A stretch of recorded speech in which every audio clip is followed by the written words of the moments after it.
আসসালামু আলাইকুম, সবাই কেমন আছেন? নিশ্চয়ই অনেক অনেক ভালো আছেন। আমি অনেক ভালো আছি। আজকে দেখাবো অসাধারণ একটা রেসিপি। প্রসেসিং এর জন্য লাগছে হচ্ছে কাঁচা মরিচ, পেঁয়াজ ভালো করে তেলে ভেজে নিতে হবে। এর সাথে অ্যাড করতে হবে তবে স্লাইস করে রাখা টমেটো দিলে এর কালারটা অনেক সুন্দর হয়। এক এক করে অ্যাড করব আদা বাটা, রসুন বাটা, জিরা বাটা, সবগুলো ভালো করে তেলে ভেজে নিতে হবে যাতে করে কাঁচা রসুনের স্মেলটা চলে যায়। এরপর অ্যাড করতে হবে মুরগির মাংস।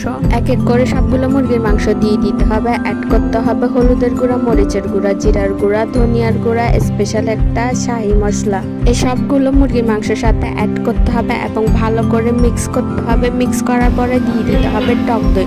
টক দইটা দিলে এর গ্রেভিটা অনেক সুন্দর হয়, অনেক জুসি একটা ফ্লেভার আসে, খাইতে অনেক মজা হয়। তো মাংস কষানোর পর অ্যাড করতে হবে পানি দিয়ে এগুলোকে ভালো করে ফুটতে দিতে হবে যাতে করে আলুগুলো হচ্ছে যে পোলাও চালগুলো আমরা অ্যাড করব সেগুলোকে ভালো করে সিদ্ধ করে নিতে হবে। সিদ্ধ হওয়ার পরে এগুলোকে একটা ঝুড়ির মধ্যে পানি ঝরা দিতে হবে যাতে করে পানি না কষিয়ে নেওয়া মাংসের সাথে এক এক করে অ্যাড করতে হবে চালগুলো যেগুলো আমরা সিদ্ধ করে রেখেছি। এখানে 3 ধরনের করে লেয়ার দিতে হবে। যে কালার ফুডটা আমরা ইউজ করছি সেটা হচ্ছে জাফরান দিয়ে দুধের মিশ্রণ।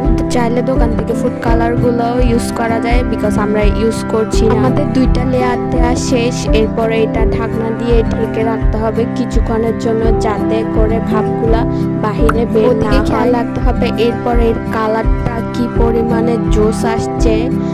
খেতে অনেক টেস্ট হয়েছিল। তো উপরে পেঁয়াজ বেরেস্তা গুলো দিলে কালারটা আরো সুন্দর আসে। চাইলে যে কেউ বানাইতে পারবে। তো অনেক মজা হয়েছিল, নিশ্চয়ই অনেক ভালো লাগবে। আল্লাহ হাফেজ।